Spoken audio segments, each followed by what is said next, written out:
Hey everybody. Well, what can I say? No, really, I'm asking. Literally, what can I say? What am I permitted to say? I have no idea. How can I put this? Election day was a bit disappointing. I don't know, what happened on election night was like watching a fat guy winning a beauty contest. It just didn't add up. I get angry when a fat guy wins a beauty contest. Because to me, it's the patriarchy at work. If this trans fat is a woman, then all that stuff about having a real conversation about these insane and unattainable beauty standards for women really now hits home. It is unattainable for women because you need to have a But I digress. New York elected Kathy Hochul, aka Transition Martin Short, to lead a state that's hemorrhaging more people than anywhere else. Even PolitiFact had to admit that. Her getting elected is like watching Shawshank Redemption. Only in this version, Andy crawls right back into the 500-yard sewer pipe, back to his cell to serve the rest of his sentence. Actually, if Shawshank was real, no one would have to escape, because Hochul would already let them out. If this woman is proving anything, it's that the subway platform pusher lobby is way stronger than I thought. Hi. Good night, everybody. I guess Pennsylvania elected a guy who can't finish a round of Hungry Hungry Hippos. So that was a good choice. The only good news is that Nancy Pelosi is finally stepping down as speaker. The media is telling us she's accomplished so much. Her husband too. The way Paul was willing to work with confused younger men in their underwear. Important critical work that shouldn't be overlooked. But now Nancy's turning in her gavel. Will Paul return his? Actor Sean Penn gave Zelensky his Oscar. And Zelensky definitely deserves it. Best corrupt stooge in an FTX money laundering scheme. Congratulations. I can't wait for the Ukraine War director's cut and the DVD bonus features. Quick word, everybody. Help me! See the subscribe button in the lower right hand corner? I need you to click on that. Like right now. Like, share, subscribe, and hit the bell. Thanks. Obama famously said that when they bring a knife to a fight, we bring a gun. Yeah, well, they don't have to worry. Establishment Republicans won't even bring a knife. They bring their favorite pillow, some soft slippers, an herbal winter spice tea with a splash of honey. Polls suggested a red wave that didn't materialize. You start to realize that bringing herbal winter spice tea to battle isn't just incompetence, a dumb mistake, an oopsie from the Republican consultant class. No, this was a purposeful flop. It's throwing the fight. It's taking a dive. Yeah, the McConnell decision desk called this race before any vote came in. Mitch was playing the long game. Only it was against his own party. Senate Minority Leader Mitch McConnell, the Senate's top Republican, suggesting in public on camera that his party, he thinks, will probably stay in the minority after the midterms. Be a greater likelihood the House flips than the Senate. Senate races are just different. They're statewide. Candidate quality has a lot to do with the outcome.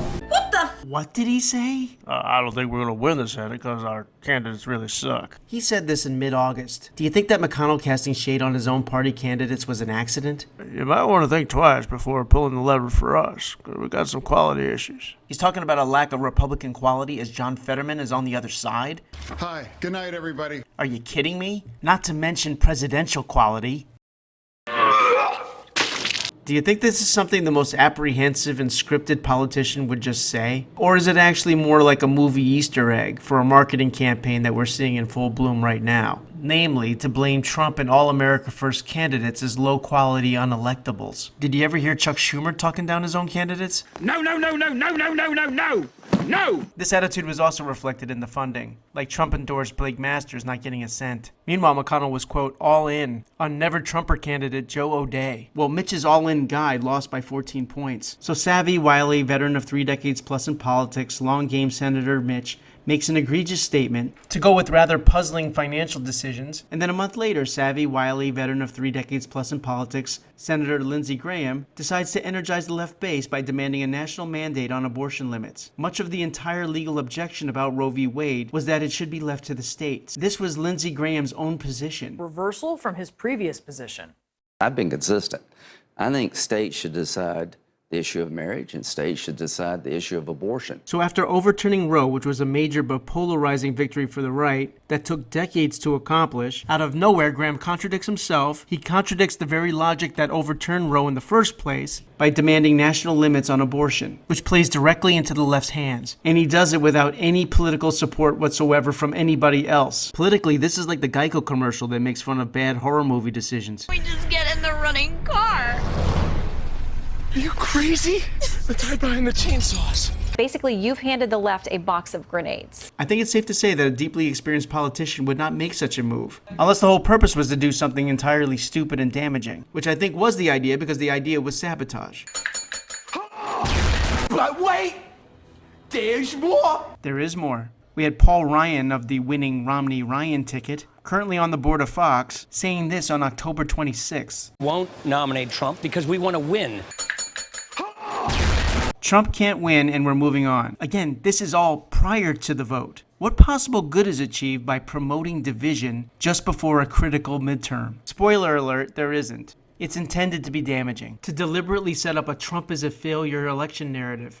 All along it was you. We know that the establishment set this all up because they are absolutely falling over themselves to do something I've never seen. Blaming an out-of-office president for elections when he isn't even on the ballot. I think we would have won places like Arizona, places like Pennsylvania, New Hampshire, had we had a typical traditional conservative Republican. Do you remember who the establishment has given us? George W. left office with 27% approval and refused to criticize Obama. It has been a conga line of losers until Trump showed up. And if the establishment had gotten its way, we would have gotten him. Please clap. Did anyone ever really care about McCain's, Romney's, or George W.'s endorsement? As it happens, Trump's endorsement record is pretty good. Compare that to Obama's endorsements, and it's not even close. You might say that Trump looks pretty electable. And more importantly, Obama's non-successful endorsements were not held against him. Those candidates were also very well funded, and were not openly discredited by their own party leaders in advance of the vote. Typical traditional conservative Republican. Traditional conservative Republican? What does that look like? Oh, here we go. Very funny. You guys are being real mature. Okay, real mature. Sure, Paul Ryan, with inflation, record crime, being gaslit at every turn by a corporate media, there was just a groundswell demand for milquetoast candidates. Or perhaps something else was going on. In Arizona, all the pro-Trump candidates went down, but Arizonans were really particular about their treasurer. They voted for Kimberly Yee in a landslide. She was a never-Trumper, and boy, the electorate really rewarded her for it. Because it's all part of the plan. I think we found the weapons of mass destruction, and they turned out to be mail-in ballots.